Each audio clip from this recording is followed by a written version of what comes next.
नमस्कार प्यारे विद्यार्थियों, मैं मनोज जागलान एक बार फिर से लाइव हूं और हम पढ़ रहे थे भौगोलिक विचारधारा यानी कि थॉट।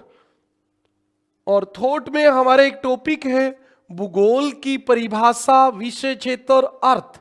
यानी कि सामान्य सी बातें हम भूगोल से संबंधित करने वाले हैं। बहुत इंपॉर्टेंट टॉपिक तो नहीं कह सकते हम इसको, लेकिन एक आध सवाल आ जाता है तो फिर बात ये भी रहती है कि भी इसको हमें नहीं छोड़ना चाहिए, पढ़ लेना चाहिए। तो इसलिए हम इस टॉपिक को थोड़ा सा फॉर्मली देख लेते हैं आज। सबसे पहले हम शुरुआत करेंगे कि भूगोल जो है उसका एक अलग विषय के रूप में प्रारंभ कब हुआ, भूगोल को एक विषय के रूप में पढ़ना कब शुरू किया गया। आप बताएंगे पहले कि ज्योग्राफी की शुरुआत कब हुई एक विषय के रूप में, एक सब्जेक्ट के रूप में। तो भूगोल को एक सब्जेक्ट के रूप में 17वीं शताब्दी से पढ़ा जाने लगा। भारत में कब पढ़ा जाने लगा ये हमारा एक अलग टॉपिक है। भारत में भूगोल का विकास, उस टॉपिक में हम चर्चा करेंगे, डिस्कस करेंगे इस बारे में। अभी के लिए आप विश्व लेवल की बात करेंगे। हाँ, तो आपको पता होना चाहिए कि भूगोल को एक सब्जेक्ट के रूप में पूर्व आधुनिक काल या शास्त्रीय काल से पढ़ना शुरू किया गया। विषय के रूप में यदि हम भूगोल की स्थापना की बात करें तो हम ये कह सकते हैं कि शास्त्रीय काल में भूगोल विषय की शुरुआत हुई। बात आती है ज्योग्राफी का अर्थ क्या है, क्योंकि हमने पहला वर्ड यही लिखा है, अर्थ मीनिंग क्या है। नमस्कार भाई महेंद्र, नमस्कार।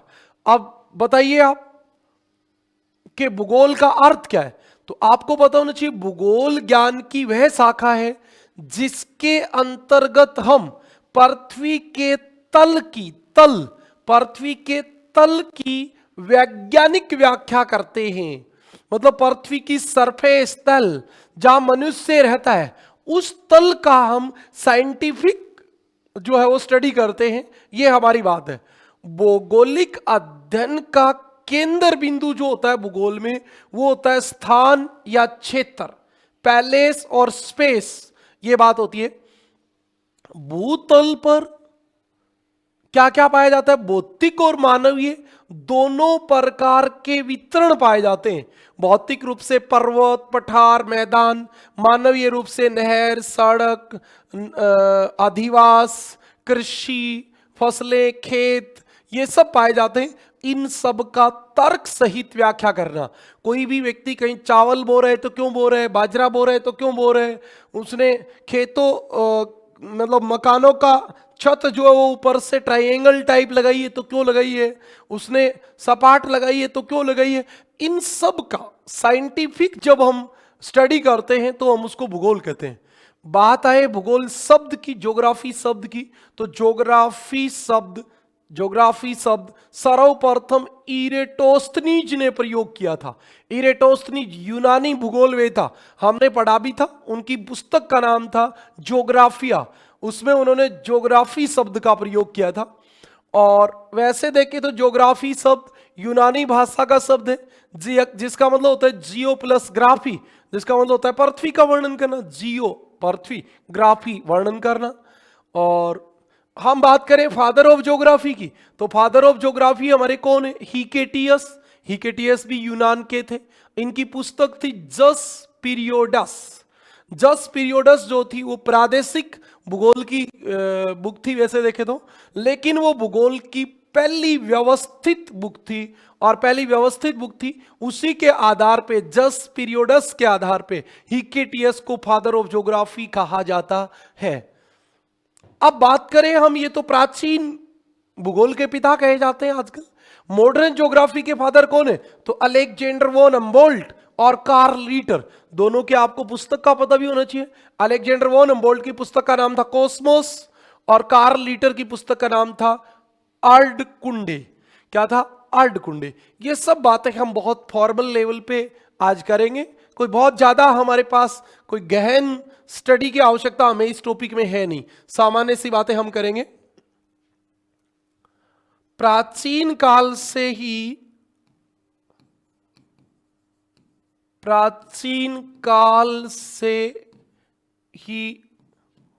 भौतिक व सांस्कृतिक कारकों का अध्ययन, सांस्कृतिक कारकों का अध्ययन, भौतिक व सांस्कृतिक कारकों का अध्ययन सभी विषयों के साथ किया जाता था, सभी विषयों के साथ किया जाता था। बिल्कुल सही बात है। उसके बाद हम बात करें तो 17वीं शताब्दी में, 17वीं शताब्दी में भूगोल को एक अलग विषय के रूप में, भूगोल को एक अलग विषय के रूप में, विषय के रूप में पढ़ा जाने लगा, रूप में पढ़ा जाने लगा। सही बात है भी, भूगोल को एक विषय के रूप में पढ़ा जाने लगा, जो कि वास्तव में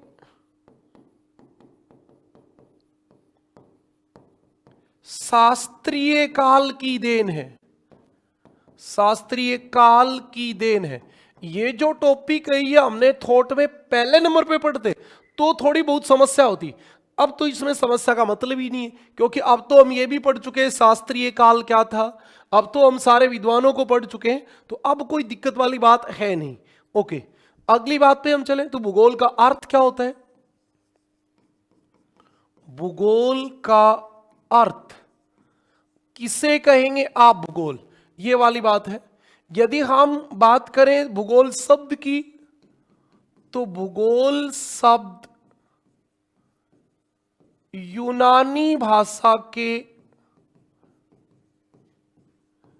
जियो प्लस ग्राफी से लिया गया है। जियो प्लस ग्राफी नहीं भी, ग्राफो होता है, ग्राफी तो बाद में बना था। जियो प्लस ग्राफो, ग्राफो से लिया गया है,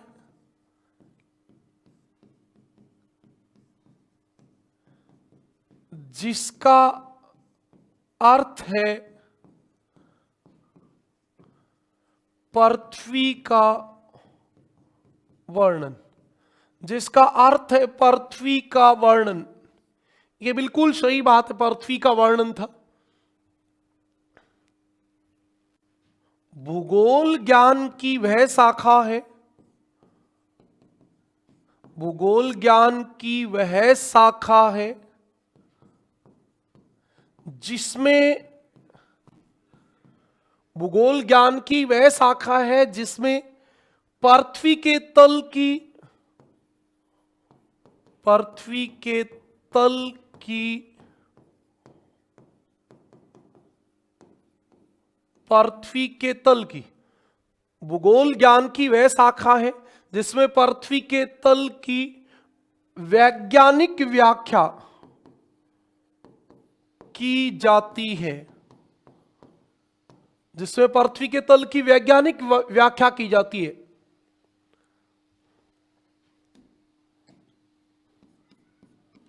भौगोलिक अध्ययन का केंद्र बिंदु, भौगोलिक अध्ययन का केंद्र बिंदु स्थान या क्षेत्र होता है, केंद्र बिंदु स्थान या क्षेत्र होता है। भौगोलिक अध्ययन का केंद्र बिंदु स्थान या क्षेत्र होता है। भूगोल में क्या करेंगे, भूतल पर पाए जाने वाले, भूतल पर पाए जाने वाले भौतिक एवं सांस्कृतिक, ये याद रखें, केवल भौतिक पहलुओं का अध्ययन नहीं किया जाता, भौतिक एवं सांस्कृतिक। सांस्कृतिक का मतलब होता है मानवीय, क्योंकि मानवीय होता है ये, मानवीय। दोनों प्रकार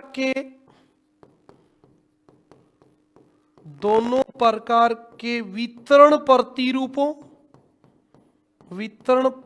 प्रतिरूपों, दोनों प्रकार के वितरण प्रतिरूपों एवं घटनाओं का तार्किक अध्ययन किया जाता है। तार्किक अध्ययन किया जाता है। बड़ी आसान सी बात है, जो बातें मैंने आपको अभी डिस्कस की हैं वही बातें हैं। बताओ भी, इतनी बातें समझ में आ गई क्या? अच्छा, उसके बाद आपका अगली बात आ गई, ज्योग्राफी शब्द सर्वप्रथम किसने प्रयोग किया? ज्योग्राफी शब्द सर्वप्रथम इरेटोस्थनीज। इरेटोस्थनीज कौन थे? यूनानी भूगोलवेत्ता। ज्योग्राफी शब्द सर्वप्रथम इरेटोस्थनीज ने प्रयोग किया। बिल्कुल सही बात है, ज्योग्राफी शब्द सर्वप्रथम इरेटोस्थनीज ने प्रयोग किया। अब हम बात करेंगे father of geography. Father of geography, और ये भी अनसेंट ज्योग्राफी के फादर कौन थे? तो वो थे हिकेटियस।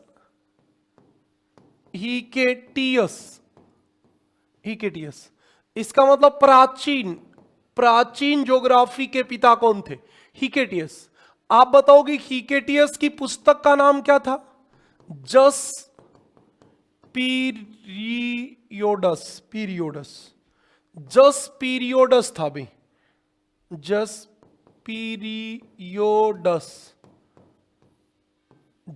पीरियोडस इनकी पुस्तक का नाम था। ज्योग्राफी शब्द किसने दिया था? इरेटोस्थनीज ने। अब शब्द आ जाए फादर ऑफ ज्योग्राफी, बट वो आपका मॉडर्न से रिलेटेड हो। मॉडर्न यानी कि आप ये भी कह सकते हो रीसेंट, आधुनिक भूगोल के पिता। तो ये आपके दो होते हैं, एक तो होते हैं अलेक्जेंडर वोन अम्बोल्ट, और एक आपके कौन होते हैं? कार्ल रीटर। इन दोनों को आधुनिक भूगोल के पिता कहा जाता है। अब ज्यादा बताने की जरूरत नहीं, क्योंकि पहले मैं थोड़ा पढ़ा चुका हूं, तो उसके अकॉर्डिंग ही ये बात है। इनकी पुस्तक का नाम क्या था? कोस्मोस। याद रखनी है, सारी बातें मैंने बता रखी। इनकी पुस्तक का नाम था अर्धकुंडे। इनकी पुस्तक का नाम था अर्धकुंडे। याद रखें, कोस्मोस और अर्धकुंडे। ठीक है भी। उसके बाद अगली बात पे चलें।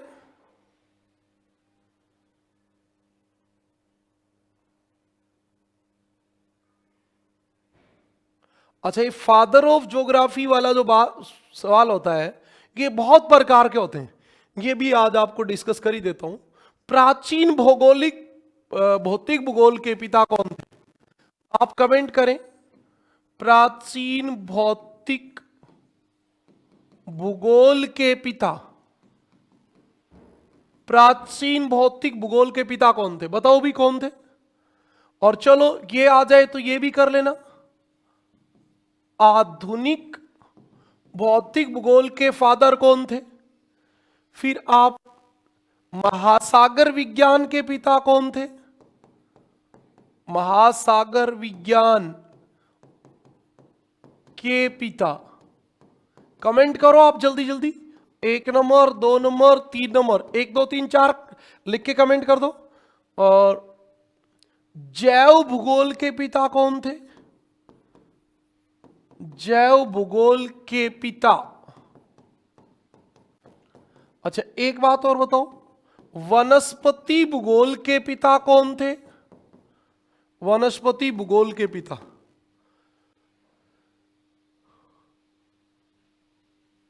प्रजातीय भूगोल के पिता कौन थे? प्रजातीय भूगोल के पिता। प्रजाति से संबंधित। एक मानव भूगोल के पिता।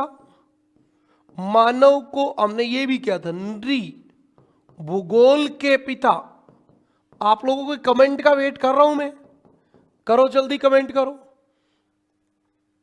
कृषि भूगोल के पिता,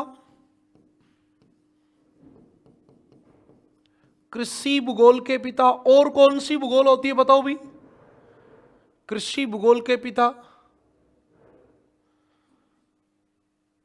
अच्छा, राजनीति भूगोल के पिता कौन थे?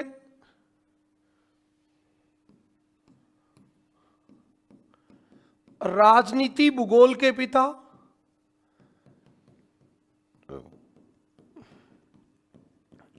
और कौन सी रह गई? सांस्कृतिक भूगोल के पिता, सांस्कृतिक भूगोल के पिता कौन थे?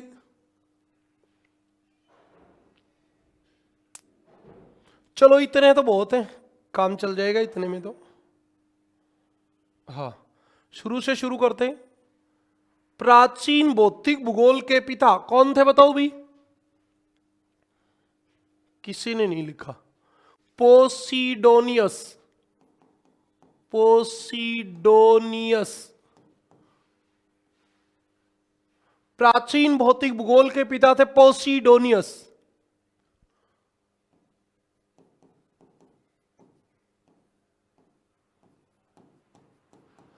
आधुनिक भौतिक भूगोल के पिता ऑस्कर पेरोल। अच्छा, भूआकृति विज्ञान के पिता कौन थे? भूआकृति विज्ञान के पिता,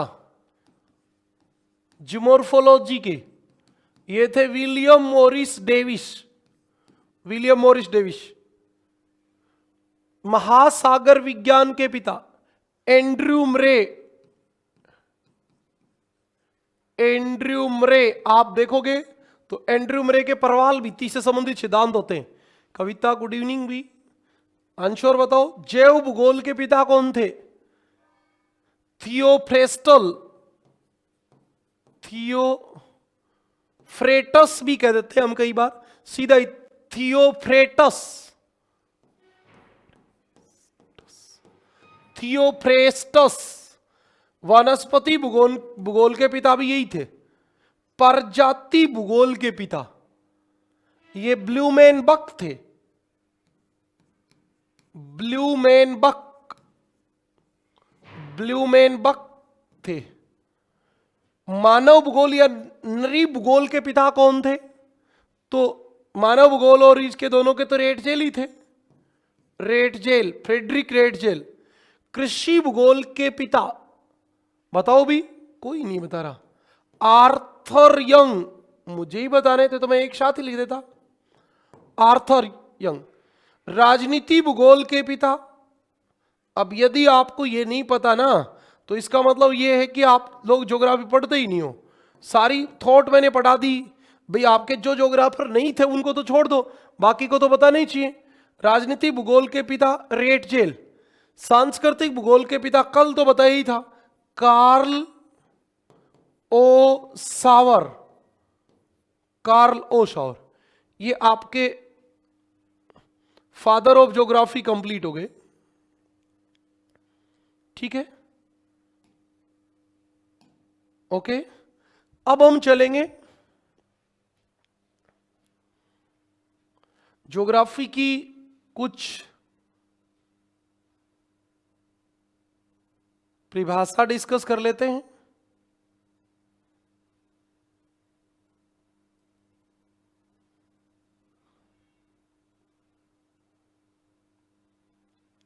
बताओ भी, ज्योग्राफी की परिभाषा डिस्कस कर लें क्या अभी? ओके, चलो शुरू करते हैं। तुम्हारे कमेंट आएंगे तब तक मैं बता देता हूं। भूगोल की परिभाषा,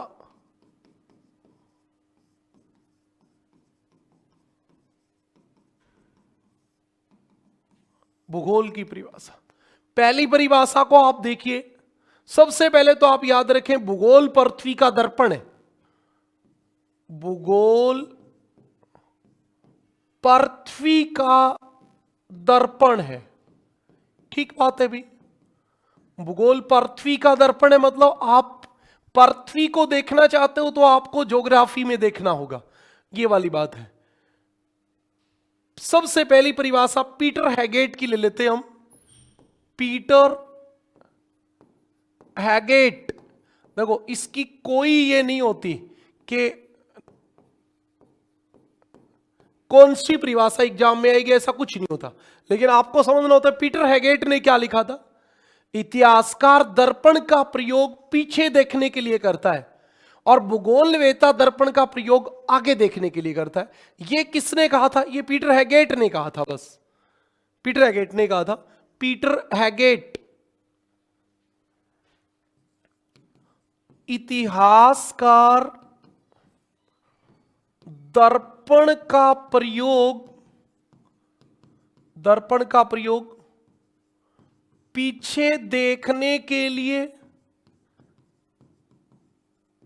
पीछे देखने के लिए करता है तथा भूगोलवेता आगे देखने के लिए करता है।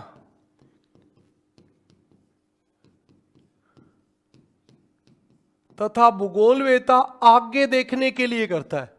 इतिहासकार दर्पण का प्रयोग पीछे देखने के लिए करता है तथा भूगोलवेता आगे देखने के लिए करता है। ठीक बात है अभी। अच्छा, सीधे सीधे हम आ जाते हैं अगली परिभाषा पे। Alexander von Humboldt. हम्बोल्ट के अनुसार, हम्बोल्ट ने भूगोल में क्या कहा कि भूगोल किसे कहेंगे? तो उन्होंने सीधा कहा भूगोल प्रकृति के अध्ययन से संबंधित है। भूगोल प्रकृति के अध्ययन से संबंधित है, बस इतनी बात है। भूगोल प्रकृति के अध्ययन से संबंधित है। भूगोल प्रकृति के अध्ययन से संबंधित है। ठीक बात है। और आ जाओ आप अगली कार्ल रीटर की परिभाषा देख लेते हैं, क्योंकि ये दोनों आधुनिक भूगोल के पिता हैं। कार्ल रीटर ने क्या कहा? भूगोल का उद्देश्य पृथ्वी के तल का अध्ययन है जो मानव का निवास गृह है। भूगोल का उद्देश्य पृथ्वी तल का अध्ययन है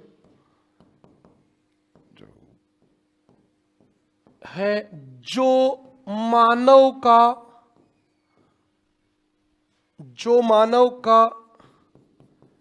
निवास गृह है। थोड़ा बहुत ऊपर नीचे इनमें हो भी सकता है, लेकिन बातें यही मिलेंगी। मतलब पृथ्वी तल का अध्ययन और मानव का निवास गृह, ये दो बात इसमें सेम है। इसमें भूगोल प्रकृति के अध्ययन से संबंधित है, ये बिल्कुल सही बात है। इसमें दर्पण वाली बात, आगे पीछे देखने वाली बात सही है। सब ऐसे सेम टू सेम थोड़ी रटा जाता है, तो ये तो आपको भी पता ही है। और नहीं आप रट सकते हो, आप भी कैसे रट लोगे सेम टू सेम? ज्यादातर सेम टू सेम ही होती हैं बातें, कोई इतना डिफरेंस नहीं होता, लेकिन फिर भी आपको याद रखना। इसके बाद जैसे हम बात करें हेटनर की, अल्फ्रेड हेटनर के अनुसार, अल्फ्रेड हेटनर के अनुसार, हेटनर ने क्या कहा था? अल्फ्रेड हेटनर जर्मन के भूगोलवेता थे, जर्मन भूगोलवेता थे। उन्होंने कहा था भूगोल का उद्देश्य पृथ्वी तल की क्षेत्रीय भिन्नताओं कि एक क्षेत्र से दूसरे क्षेत्र में क्या भिन्नता होती है और उनके उस स्थान के साथ संबंधों का अध्ययन करना है। इस स्थान से दूसरे स्थान पे गए तो उसमें भिन्नता है, एक तो उसका अध्ययन, फिर वो भिन्नता क्यों है इस बात का अध्ययन करना है। भूगोल का उद्देश्य, भूगोल का उद्देश्य पृथ्वी तल की क्षेत्रीय भिन्नताओं, पृथ्वी तल की क्षेत्रीय भिन्नताओं, क्षेत्रीय भिन्नताओं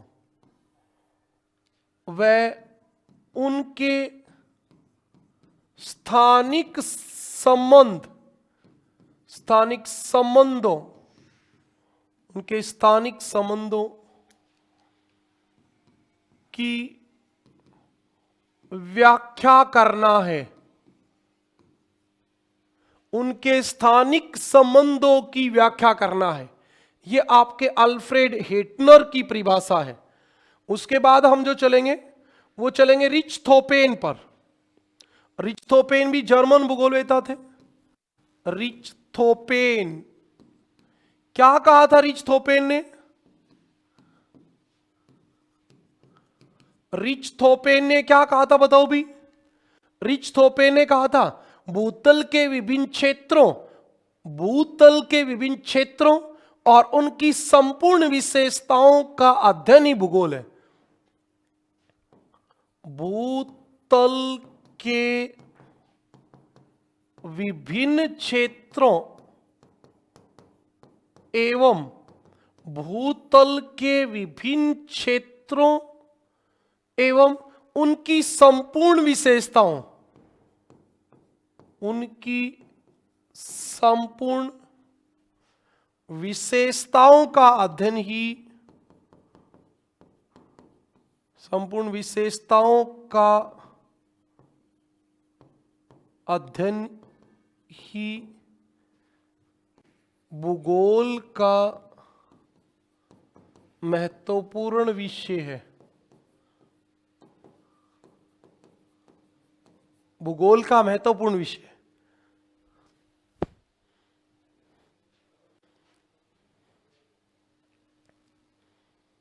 गलत लिखा गया क्या?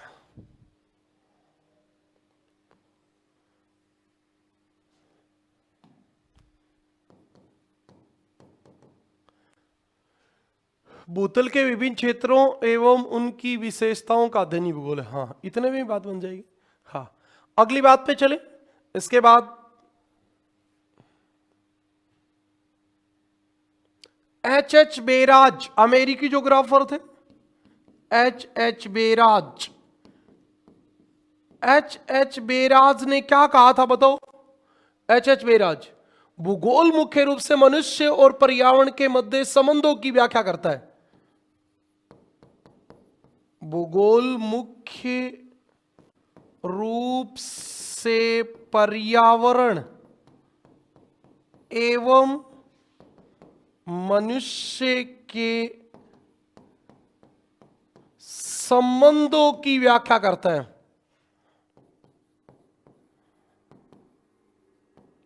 संबंधों की व्याख्या करता है। भूगोल मुख्य रूप से पर्यावरण एवं मनुष्य के संबंधों की व्याख्या करता है। सही बात है भाई।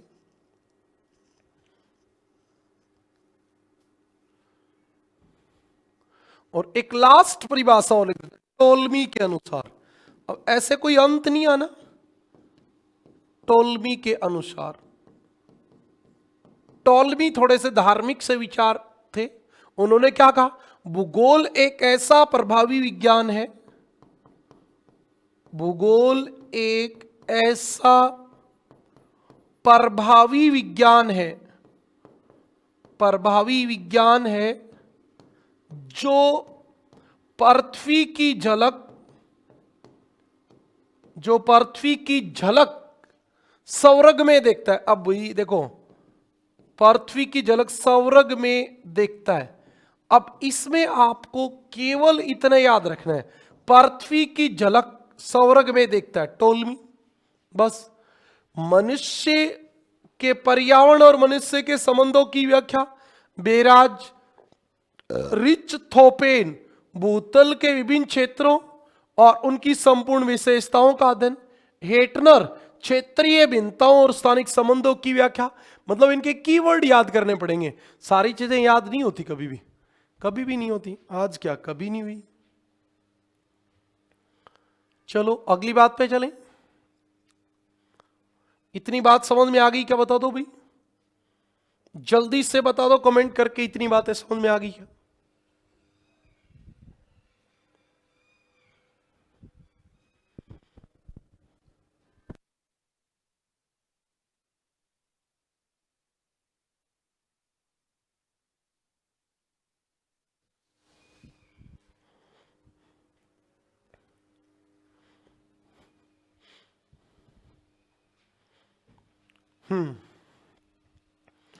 अब जो हम बात करेंगे वो भूगोल की प्रकृति की बात करेंगे, नेचर की।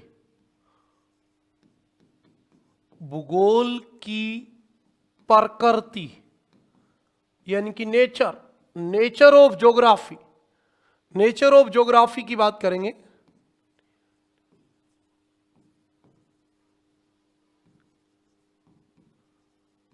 नेचर ऑफ ज्योग्राफी, भूगोल का नेचर क्या है? नंबर एक, भूगोल भूतल का अध्ययन है। भूगोल भूतल का अध्ययन है। Geography is the study of earth surface. हाँ, स्थान या क्षेत्र भूगोल की आत्मा है। भाई नेचर को हम ऐसे तो समझेंगे वो चाहती क्या है। अब ज्योग्राफी जो है, geography is the study of earth surface, पृथ्वी के तल का अध्ययन है। और ये कहा गया कि स्थानीय क्षेत्र जो होता है वो भूगोल की आत्मा है। इसमें दो विद्वानों का विशेष योगदान है, इमैनुअल कांट और हेटनर का। वैसे हम देखें तो हम्बोल्ट, रीटर और रिच्थोफेन ये तीनों भी यही मानते हैं। तो इसमें से सवाल जो बनेगा वो इसी प्रकार का बनेगा, भूगोल भूतल का अध्ययन है। इस विचार के समर्थक कौन नहीं है या कौन इसके समर्थक थे? तो आपको याद रखना है इमैनुअल कांट। इमैनुअल कांट ने एक स्टेटमेंट दी थी, और क्या दी थी? तो उन्होंने दी थी भूगोल पृथ्वी के उस भाग का अध्ययन करता है जो मानव का घर है। भूगोल पृथ्वी के उस भाग का अध्ययन करता है। भूगोल पृथ्वी के उस भाग का अध्ययन करता है जो मानव का घर है, जो मानव का घर है। भूगोल पृथ्वी के उस भाग का अध्ययन करता है जो मानव का घर है। बिल्कुल सही बात है। एक हेटनर थे, हेटनर ने भी एक स्टेटमेंट दी थी, और उसने क्या दी थी? उन्होंने कहा था भूगोल क्षेत्र वर्णनी विज्ञान है। ये सब बात मैं हेटनर पढ़ाया तब कर चुका हूं। भूगोल क्षेत्र वर्णनी विज्ञान है। जब मैंने आपको हेटनर पढ़ाया है तो वहां पे मैंने आपको ये बात बताई है कि भूगोल क्षेत्र वर्णनी विज्ञान है। ठीक है जी। अब इस विचारधारा के समर्थक कौन है? समर्थक तो शुरू करते हैं कांट से। सबसे पहले तो कांट थे, कांट। दूसरे आपके सामने हेटनर थे, हेटनर भी थे। तीसरे कौन थे? हम्बोल्ट थे, Humboldt, Alexander von Humboldt, Carl Ritter और रिच्थोफेन। ये इस कॉन्सेप्ट के समर्थक थे कि भूगोल पृथ्वी तल का अध्ययन है। बस बात समझ में आ गई यहां तक की? चलते हैं अगली बात पे। दूसरी बात भूगोल की नेचर के बारे में क्या की जाती है? भूगोल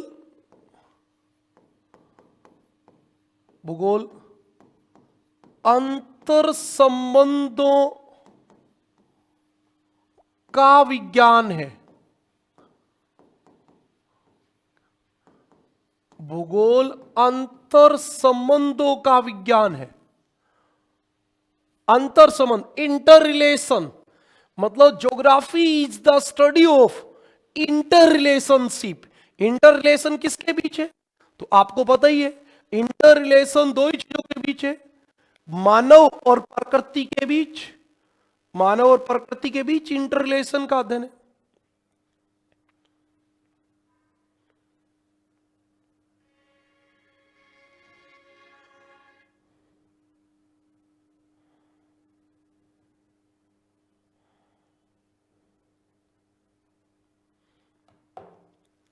हाँ, शुरू करें। भूगोल अंतर संबंधों का विज्ञान है। भूगोल संपूर्ण पृथ्वी पर, भूगोल संपूर्ण पृथ्वी पर, संपूर्ण पृथ्वी पर विद्यमान विभिन्न प्राकृतिक, विद्यमान विभिन्न प्राकृतिक एवं विभिन्न प्राकृतिक एवं मानवीय तत्वों के मध्य,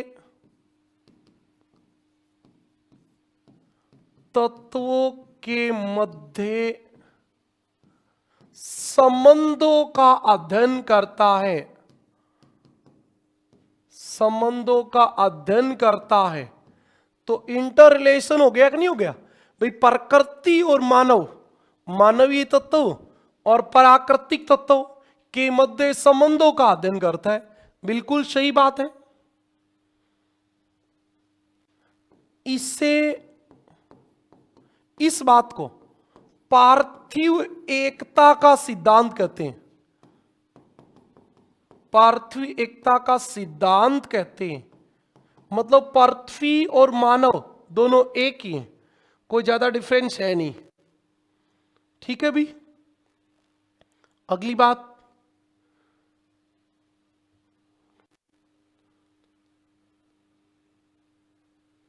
ब्लास भी इसके समर्थक थे। ब्लास के अनुसार, वीडाल डी लाब्लास के अनुसार, ब्लास ने क्या कहा? मानव भूगोल के तत्व, मानव भूगोल के तत्व भी पार्थिव एकता, मानव भूगोल, भूगोल नहीं मानव भूगोल, मानव भूगोल के तत्व पार्थिव एकता से संबंधित हैं, से संबंधित हैं। ये कहता है भूगोल, भूगोल नहीं, मानव भूगोल भी इसी से संबंधित है और केवल उसी के माध्यम से उनकी व्याख्या की जा सकती है, तथा केवल उसी के माध्यम से उसकी व्याख्या की जा सकती है, व्याख्या की जा सकती है। ये वाली बात है। अब इसके समर्थक कौन थे? इस कॉन्सेप्ट के समर्थक तो बताओ आप कौन कौन समर्थक थे? एक तो हम्बोल्ट थे, अलेक्जेंडर वोन हम्बोल्ट। एक आपके थे कार्ल रीटर, रेटजेल, ब्लास,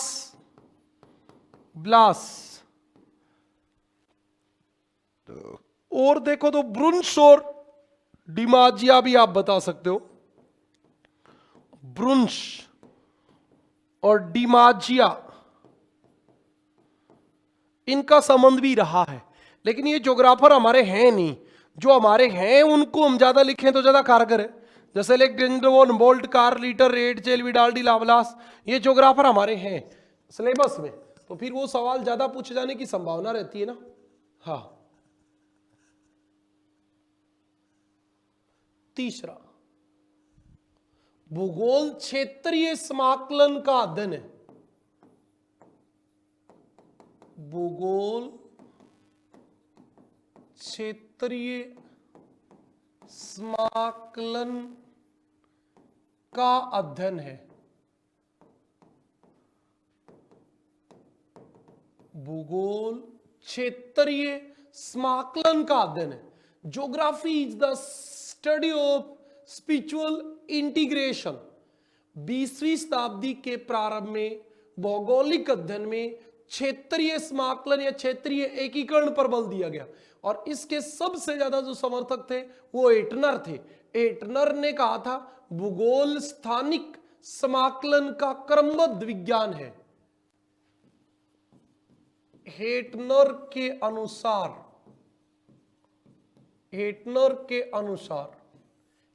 अनुसार क्या था?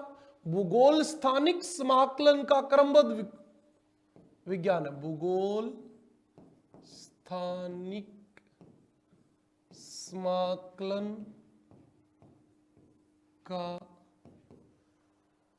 समाकलन का क्रमबद्ध विज्ञान है। क्रमबद्ध विज्ञान है। ये बेटा स्टेटमेंट है, ये रटनी होती है और कुछ नहीं होता। बताओ आप, और कोई तरीका है क्या इसका?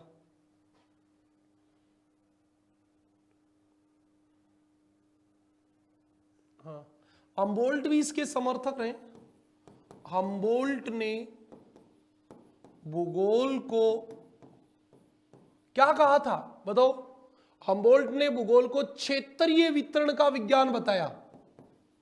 क्षेत्रीय वितरण का विज्ञान बताया। क्षेत्रीय वितरण का विज्ञान बताया, बिल्कुल सही बात है। और इसमें किसपे जोर दिया था भाई? हम्बोल्ट ने। तो हम्बोल्ट ने जोर दिया था क्षेत्रीय अंतर संबंध, क्षेत्रीय अंतर संबंध और क्षेत्रीय अंतर निर्भरता पर बल दिया। और इसमें क्षेत्रीय अंतर संबंध मतलब एक दूसरे क्षेत्र के बीच में संबंध कैसे, क्षेत्रीय अंतर संबंध और एक दूसरे पर निर्भरता, और क्षेत्रीय अंतर निर्भरता, क्षेत्रीय अंतर निर्भरता पर बल दिया। क्षेत्रीय अंतर निर्भरता पर बल दिया। हाँ, ये भी बात सही है। अगली बात, भूगोल एक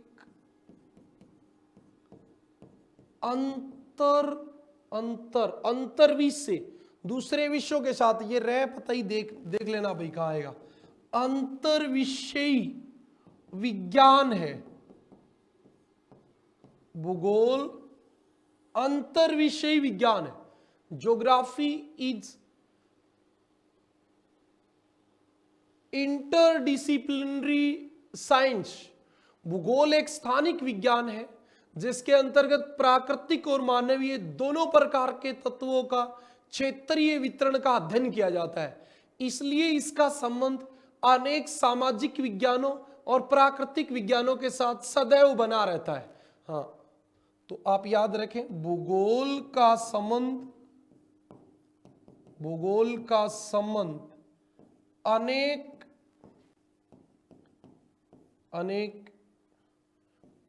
प्राकृतिक विज्ञानों एवं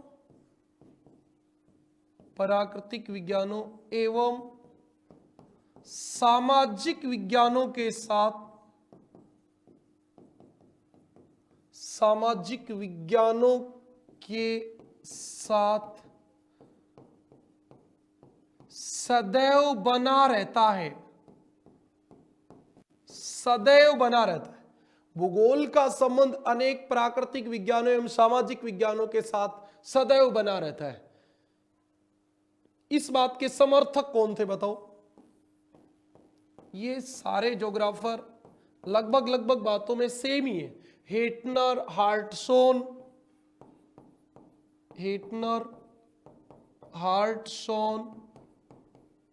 Griffith Taylor,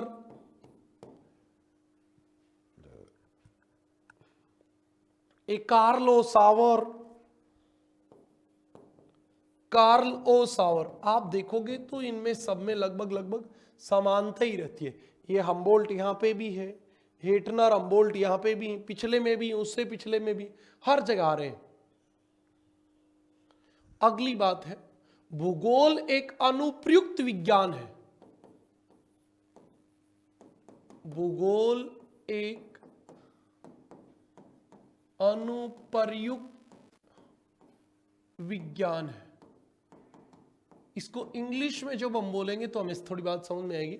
geography is applied science. इसका मतलब होता है अप्लाइड, मतलब कोई भी चीज को अप्लाई किया जाता है इसमें। सही बात है भाई, ज्योग्राफी तो प्रैक्टिकल पे डिपेंड है, आपको पता ही है। भूगोल में किसी भी क्षेत्र का सर्वेक्षण, भूगोल में किसी भी क्षेत्र का सर्वेक्षण, पर्यवेक्षण, पर्यवेक्षण एवं मूल्यांकन किया जाता है, मूल्यांकन किया जाता है। किसी भी क्षेत्र का सर्वेक्षण, पर्यवेक्षण एवं मूल्यांकन किया जाता है। और इसमें सबसे ज्यादा योगदान किसका रहा? योगदान एक ही व्यक्ति का रहा सबसे ज्यादा करे तो, डंडले स्टाम्प। ये सही तो लिखा गया क्या? डंडले स्टाम्प, डंडले स्टाम्प का सर्वाधिक योगदान रहा। आपको पता भी होगा डंडले स्टाम्प की एक पुस्तक भी थी, अप्लाइड ज्योग्राफी, अप्लाइड ज्योग्राफी, अनुप्रयुक्त भूगोल, ये इनकी एक पुस्तक भी रही है।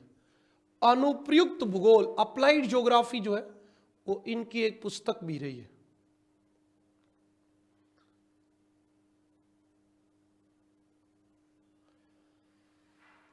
बताओ इतनी बातें समझ में आ गई तो?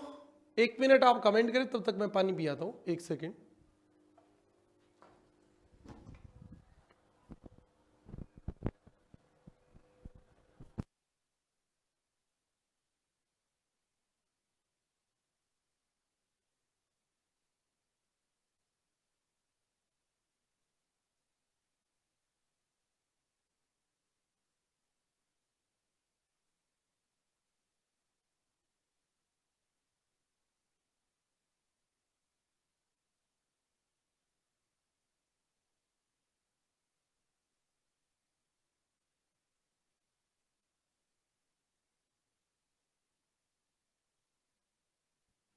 ओके, चलो फिर से शुरू करें।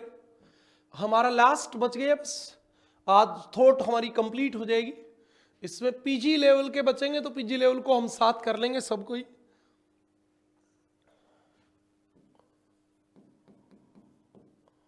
भूगोल का उद्देश्य, एम ऑफ ज्योग्राफी, क्या एम है बताओ आप? सीधा सीधा बता देता हूं। पहली है भूतल का अध्ययन करना। चलो एक बार आपको डिस्कस कर देते हैं, फिर आप लिख लेंगे। हाँ, भूगोल के क्या क्या एम्स है? तो सबसे पहले भूतल का अध्ययन करना, स्टडी ऑफ अर्थ सरफेस। भूगोल पृथ्वी के तल के विषय में जानकारी प्रदान करता है।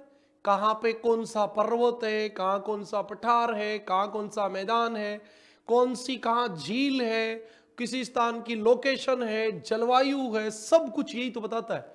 तो कार्ल सावर का मत है कि भूगोल का उत्तरदायित्व क्षेत्रीय अध्ययन है। तो ये बात तो हम लगातार पढ़ ही रहे। दूसरा भूगोल का एम है क्षेत्रीय भिन्नता का निरूपण, यानी कि रिप्रेजेंटेशन ऑफ एरियल डिफरेंशिएशन, कि कहां पे किस प्रकार की भिन्नताएं हैं, ये कौन बताएगा? ये ज्योग्राफी बताएगी। और तीसरा जो उद्देश्य है मेन, मानव ग्रह के रूप में पृथ्वी का अध्ययन, मानव के घर के रूप में पृथ्वी का अध्ययन, study of earth as the home of man. बिल्कुल सही बात है। ये भी कितनी बार परिभाषा में हमने लिखा है, हर बार हमने परिभाषा में लिखा है। मानव और पर्यावरण के संबंधों का अध्ययन, निश्चयवाद, संभववाद, नवनिश्चयवाद, इसका अध्ययन भूगोल करता है। क्षेत्र या स्थानिक संगठन, स्पिरिचुअल ऑर्गेनाइजेशन, किसी प्रदेश के प्राकृतिक और मानवीय संसाधनों के अनुकूलतम उपयोग की व्यवस्था को क्षेत्रीय संगठन या स्थानिक संगठन कहा जाता है। और मानव कल्याण या लोकहित, यानी ह्यूमन वेलफेयर और पब्लिक गुड। ये भूगोल के मेनली 6 उद्देश्य हैं जिनको अभी हम डिस्कस कर देंगे, और इसके साथ हमारी ज्योग्राफिकल थॉट, भौगोलिक विचारधारा जो है वो कंप्लीट हो जाएगी। भूतल का अध्ययन।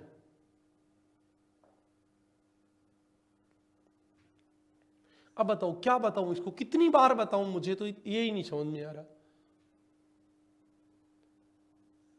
भूगोल पृथ्वी के तल के विषय में जानकारी प्रदान करता है, जानकारी प्रदान करता है। भूगोल पृथ्वी के तल के विषय में जानकारी प्रदान करता है, बिल्कुल सही बात है। कार्ल सावर का मत, ये सब बातें मैंने कार्ल सावर में लिखा रखी, फिर वही याद कर लो ना। भूगोल का उत्तरदायित्व क्षेत्रीय अध्ययन है।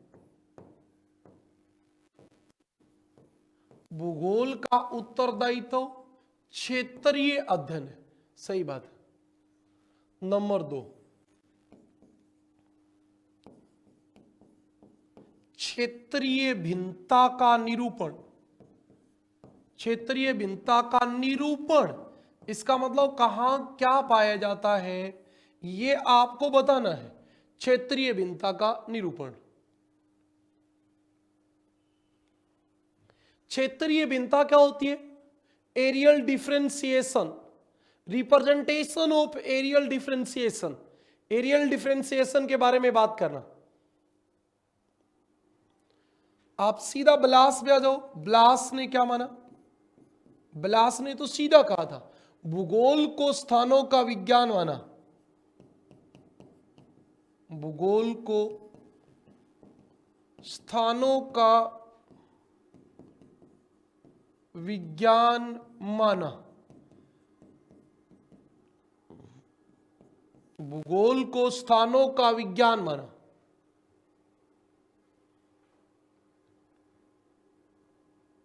हेटनर की बात और कर देते हैं। हेटनर ने सबसे ज्यादा इन पे बात की थी। तो भूगोल पृथ्वी के क्षेत्रों का ज्ञान है। भूगोल पृथ्वी के क्षेत्रों का ज्ञान है। ये कहता है कि अलग अलग क्षेत्र हैं पृथ्वी पे और उनका ज्ञान ही भूगोल है। भाई भूगोल में हम यही तो बताते हैं, और क्या बताते हैं। और ये क्षेत्र एक दूसरे से भिन्न है, और ये क्षेत्र एक दूसरे से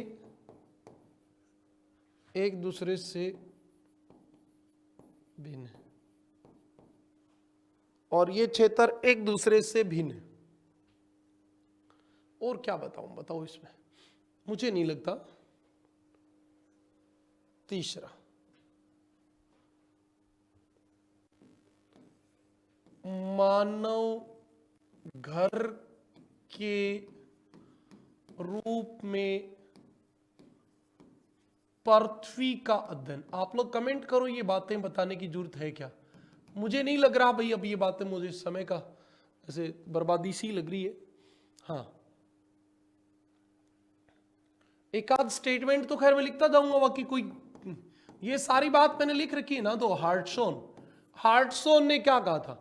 भूगोल वह विज्ञान है जो भूतल के परिवर्तनशील स्वरूपों की व्याख्या मानवीय संसार के रूप में करता है। भूगोल वह विज्ञान है जो भूतल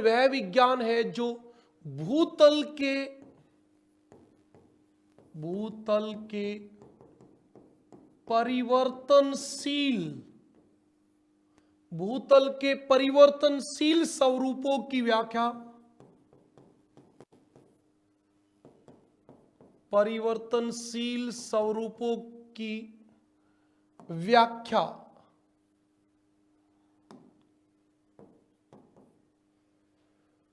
भूतल के परिवर्तनशील स्वरूपों की व्याख्या मानवीय संसार के रूप में करता है।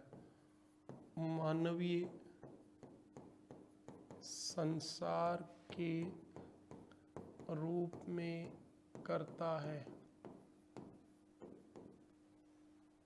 भूगोल वह विज्ञान है जो भूतल के परिवर्तनशील स्वरूपों की व्याख्या मानवीय संसार के रूप में करता है।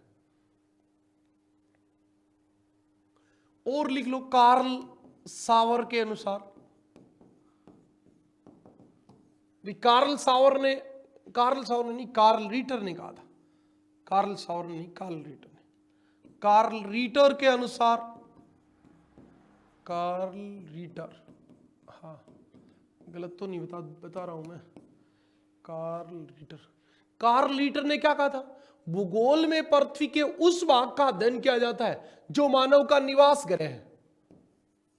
भूगोल में पृथ्वी के उस भाग का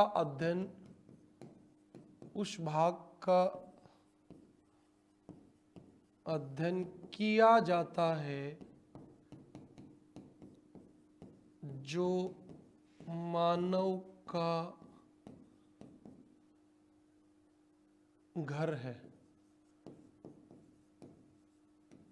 जो मानव का घर है